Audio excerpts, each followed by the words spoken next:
Hello friends नमस्कार। तो friends देखंतु दशम पास पिलामानक पई मिशन शक्ति तरफ एक बहुत बड़ नियुक्ति रोचे। जदि आपण माने केवल दशमटी पास करथिबे तेबे ही मिशन शक्ति अंडर आसीथिबा डिफरेंट टाइप रो पोस्ट आवेदन करि परिबे। एथिरे ओडिसा सबु जिल्ला पई पोस्ट रहिबो। तो समस्त जिल्लार पिला माने एही पोस्ट आवेदन करि परिबे। एथिरे मोट केतोटी पोस्ट होची किपरि आपण माने आवेदन करिवे फुल डिटेल्स मु आपनको ए वीडियो माध्यम रे जणाइबी। तो जदि आपण माने एही पोस्ट आवेदन करने को चाहूँगी वीडियोटी को शेष पर्यटन देखि नेबे। फ्रेंड्स जदि आपण माने प्रथम थर पई आम चैनल रे विजिट करूछंती तेबे एही भली नुआ नुआ सरकारी जॉब रो न्यूज़ पाइबा पई चैनल टी को सब्सक्राइब करी वीडियोटी को भी गोटे लाइक कर नियंतु। फ्रेंड्स देखंतु ए नोटिफिकेशन टी ओडिशा मिशन शक्ति तरफ आसी अछि। हु कैन अप्लाई एही पोस्ट रे केउ मन आवेदन करि परिबे। एथिरे ऑल ओवर ओडिसा रो पिला मन आवेदन करि परिबे। आम ओडिसा रो सबु जिल्ला रो पिला माने एही पोस्ट पे आवेदन करि परिबे। एहा सहित उभय मेल और फीमेल ए पोस्ट आवेदन करि परिबे। देखंतु एथिरे जो पोस्ट नेम रहउची दुई प्रकार पोस्ट पे एथिरे वैकेंसी रहिबो। एथिरे कम्युनिटी सपोर्ट स्टाफ बा सीए स्टाफ या सहित सीआरपीसीएम पे एथिरे वैकेंसी रहिबो। तो आपण माने एथिरे सीआरपीसीएम सहित कम्युनिटी सपोर्ट स्टाफ अंडर रे आवेदन करि परिबे। नेक्स्ट होची एजुकेशनल क्वालिफिकेशन। एथिपई केवल मैट्रिक पास रहउची। केवल दशमटी पास करथिले आपण माने पोस्ट आवेदन करि परिबे। एथिपई किछि भी एक्सपीरियंस नाही किबा परसेंटेज मध्ये मेंशन नाही। जस्ट आपण माने मैट्रिक टी कंप्लीट करथिले एही पोस्ट आवेदन करि परिबे। एथिरे बोथ कम्युनिटी सपोर्ट स्टाफ और सीआरपीसीएम ए दुईटी जाक पोस्ट पई केवल मैट्रिक पास रहउची। तो केवल दशम पास पिला माने पोस्ट आवेदन करि परिबे। नेक्स्ट आसिला एप्लिकेशन फी। फ्रेंड्स एथिरे आवेदन करिवार प्रोसेस कंप्लीटली फ्री रहउची। तो आपण माने एथिरे फ्री ऑफ कॉस्ट आवेदन करि परिबे। आपण के एथिरे कोनसी प्रकार एप्लिकेशन फी पेमेंट करिवार आवश्यक नाही। General OBC SC BC SC ST सबु कैटेगरी रो पिला मानक पई फ्री ऑफ कॉस्ट रहउची। तो समस्त एथिरे मागणा रे ही आवेदन करि परिबे। नेक्स्ट आसिला एज लिमिट। देखंतु पिला माने एथिरे आवेदन करिवार मिनिमम एज लिमिट रहउची 18 वर्ष, मैक्सिमम रहउची 45 वर्ष। जदि आपनकर बयस 18 रु 45 मध्ये हेउतिबो तबे पोस्ट आवेदन करि परिबे। बाकी ओबीसी एससी एसटी और पीडब्ल्यूडी कैटेगरी पिला मानकु एथिरे एज रिलैक्सेशन मध्ये देखिबाकू मिलिबो। पिला माने एयर पोस्टिंग जो रहउची निज निज ब्लॉक रे थिबा मिशन शक्ति अंडर रे पोस्टिंग रहिबो। तो मोटामोटी भाव कहबाकू गले निज निज ब्लॉक रे पोस्टिंग रहिबो। जेहेतु यह एक ब्लॉक लेवल जॉब रहउची तो निज ब्लॉक अंडर रे पोस्टिंग रहिबो। नेक्स्ट आसिला सिलेक्शन प्रोसेस। एथिरे कोनोसी प्रकार एग्जाम नाही, नो एग्जाम रहउची। मार्क अनुसार सिलेक्शन करा जिवो।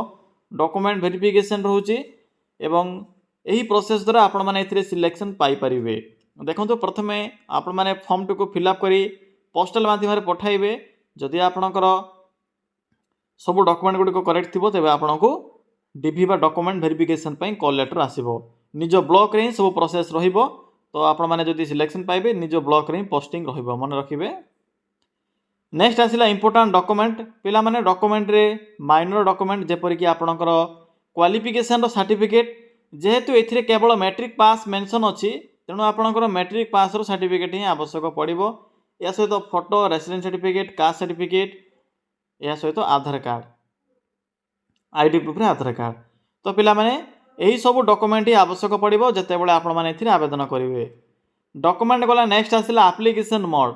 एथिरे आवेदन करिवार जो प्रोसेस रहउची ऑफलाइन प्रोसेस रहिबो। आपण माने स्पीड पोस्ट किंबा रजिस्टर पोस्ट माध्यम रे ए वैकेंसी पे आवेदन करि परिबे। डेट तो स्टार्ट होई सारिछ ऑलरेडी। तो चलंतु आ डेरी न करी आलोचना करिबा जे आपण माने किपरि एथिरे आवेदन करिवे। एथिरे आवेदन करिवार कंप्लीट इन्फॉर्मेशन मु आपण केबे कहिबी। पिला माने आपण माने एथिरे किपरि आवेदन करिवे देखंतु मो वीडियो रो डिस्क्रिप्शन बॉक्स रे एको अप्लाई लिंक टी पिन करिछि। तो सिंपली आपण माने से अप्लाई लिंक ऊपर क्लिक करिवे। क्लिक कला परे एई भले को इंटरफेस टी शो हेबो। आपण के एठरे डिफरेंट टाइप रो कैटेगरी अनुसार जॉब रो ऑप्शन गुडी को देखिबाकू मिलिबो। देखंतु एठरे लेफ्ट साइड रे रेड कलर एको बॉक्स टी अछि, मैट्रिक पास जॉब मेंशन अछि। सिंपली आपण माने एही मैट्रिक पास जॉब रो एही बॉक्स रो लिंक ऊपर क्लिक करंतु। क्लिक कलापर आपको प्रथम ही मिशन शक्ति तरफ आसवा नोटिफिकेशन टी शो हो सिंपली आप नोटिफिकेशन लिंक उपर क्लिक करूँ। क्लिक कलापर ये पोस्टर फुल इनफॉरमेशन शो हो जहाँकि मिशन शक्ति ओडिशा तरफ नोटिफिकेशन टी रोचे ब्लॉक लेवल पोस्टिंग रहिबो।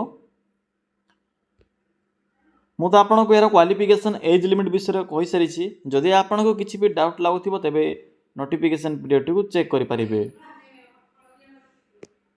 देखो किपरि आवेदन करेंगे आपण मैंने सिंपली यही पोस्ट शेष को आसवे एठे को इम्पोर्टाट लिंक शो हो नोटिफिकेशन पीडीएफ लिंक अच्छी पीडीएफ लिंक उपर क्लिक करूँ। क्लिक कलापर यही मिशन शक्ति तरफ आसवा नोटिफिकेशन टी शो हो। देखो पोस्ट नेम टोटाल ए रोचे कम्युनिटी सपोर्ट स्टाफ सहित सीआरपीसीएम वैकेंसी रोचे टोटाल ए 20टी पोस्ट रोचे जहाँकि निज निज ब्लॉक अंडर पोस्टिंग रहिबो। मैट्रिक पास रोचे 10टी पास करते ये आवेदन करेंगे। बाकी terms and condition A mention करा जायछि। देखो पिला माने एठरे सीआरपीसीएम रोचे 19टी पोस्ट और कम्युनिटी सपोर्ट स्टाफ केवल 1टी पोस्ट होची केवल सीआरपीसीएम रे ही बोथ मेल और फीमेल आवेदन करेंगे। Sorry friends community support staff रे सीआरपीसीएम रे केवल फीमेल आवेदन करेंगे। देखिपे सीआरपीसीएम ये टर्म्स एंड कंडीशन मेंशन कर मेंशन अच्छी आप माने केवल फीमेल माने आवेदन करेंगे। सीआरपीसीएम रे तिहाड़ी ब्लॉक रे आपनकर पोस्टिंग रहिबो एवं ओडिया भाषार प्रॉपर नॉलेज थिबो लोकल लैंग्वेज जहाँकि ओडिया भाषार नॉलेज थिबो मैट्रिक टी पास करथिबे मिनिमम 18 वर्ष बयस होइथिबो तेबे आपण माने पोस्ट आवेदन करेंगे। बाकी ये अन्य टर्म्स एंड कंडीशन मेंशन करा जायछि एवं एप्लिकेशन फॉर्म मध्य प्रोवाइड करा जायछि। तो जो मैंने भी पोस्ट में एलिजिबल होचंते सिंपली एप्लिकेशन फॉर्म टी को प्रिंट आउट काढी नेबे प्रिंट आउट कला परे फिलअप करेंगे। देखो तो किपरि फिलअप करेंगे एथिरे किछि भी एथिरे हार्ड नाइ जे फिलअप कला टाइम रे आपनको असुविधा हेबो पूरा इजी प्रोसेस रहउछि। प्रथमे आपणकर पर्सनल इनफॉरमेशन क्यों पोस्ट आवेदन करेंगे आपणकर ब्लॉक रो नेम पंचायत रो नेम एई भलिया परे फॉर्म टी को फिलअप करेंगे। फिलअप कला परे डेट टाइम यहाँ पर आपणकर क्यों क्यों भाषा रे आपणकर नॉलेज अच्छी जेपर कि ओडिया इंग्लिश हिंदी एथिरे 4टी भाषार मेंशन अच्छी जो भाषार आपणकर नॉलेज थी सेठरे सिंपली एक टिक चिन्ह टी क्लिक करेंगे। यहाँ पर डॉक्यूमेंट लिस्ट गुड़िक ये मेंशन करेंगे केतरी डॉक्यूमेंट अटैच करुँच। यहाँ पर देखो फॉर्म टी को एक एड्रेस रे पठाइबे क्यों एड्रेस रे पठाइबे सिंपली आप माने यही फॉर्म रो फ्रंट पेज को आसतु। तो देखो ये एक एड्रेस मेंशन कर सिंपली यही एड्रेस रे आप माने 19/5/2026 बा 19 मई 2026 पूर्व फॉर्म टी को पठाइबे। पिला माने ए जो वैकेंसी रोची प्रति जिला पे आसी थाए वर्तमान एबे जो रोचे आपनकर भद्रक जिलार तिहाड़ी ब्लॉक पे वैकेंसी रोची एई भली भाबरे प्रति जिला पे वैकेंसी आसी थाए। नेक्स्ट जो डिस्ट्रिक्ट पे भी वैकेंसी आसीबो मु ट्राई करिवि टेलीग्राम चैनल हो किंबा अन्य एक वीडियो माध्यम रे गोटिए थरे 2टी किंबा 3टी वैकेंसी जदि आसे मु ट्राई करिवि अपलोड करिवा पई कारण यह एक जिला स्तरीय वैकेंसी थाए प्रति ब्लॉक रे यार पोस्टिंग रुहे तो प्रति जिला पे वैकेंसी आसीबो। गत थर भी आसीतिला गत वर्ष भी ए वर्ष भी स्टार्ट हो जाइछि। तो जदि आपण माने निज जिल्ला रे आसीबा वैकेंसी रो इनफॉरमेशन पाया पई चाहउछन्ती तेबे कमेंट सेक्शन कमेंट कर जणाई परिबे। बाकी जो माने एलिजिबल होतिबे आवेदन करिवे किछि भी डाउट थिले आपण माने कमेंट सेक्शन कमेंट करी जणाई परिबे।